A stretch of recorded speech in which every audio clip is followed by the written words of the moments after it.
రే అన్నయ్య చేస్తున్నాడు. అన్నయ్య. తమ్ముడు బంకు దగ్గర ఉన్నా రారా. సరే అన్న వస్తున్నాను. ఏంట్రా? అరే అన్నయ్య ఫోన్ చేశాడు రా, వెళ్ళొస్తా మరి. అరే ఆగరా, ఒక్క విషయం అడుగుతా, ఏమనుకోకపోతే సమాధానం చెప్తావా? అడగరా. మీ అన్నయ్య దగ్గర నుంచి ఒక్క ఫోన్ రాగానే వెళ్ళిపోతావు. ఎప్పుడు అన్నయ్య అన్నయ్య అంటావు.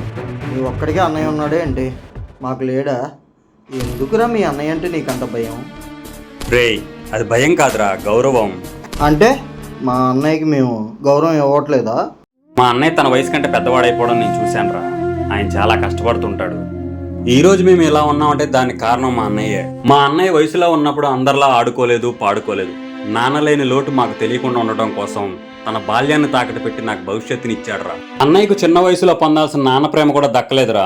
నాన్న మోయాల్సిన కుటుంబ భారాన్ని తన భుజాల మీద వేసుకొని తన ఆకలితో ఉండి నాకు అన్నం పెట్టాడు. తను చిరిగిన బట్టలు వేసుకుని నాకు కొత్త బట్టలు కొనిచ్చాడు. ఈ రోజు నీ ముందు నేను ఇలా నిలబడి మాట్లాడుతున్నానంటే దానికి కారణం మా అన్నయ్యరా. ఎస్, మా అన్నయ్య నాకు దేవుడురా. నువ్వు పడిపోయినప్పుడు నిలబెట్టే ధైర్యం అన్నయ్య. లోకమంతా ఎదురు తిరిగినా నీకు అండగా నిలబడే సైన్యం అన్నయ్య.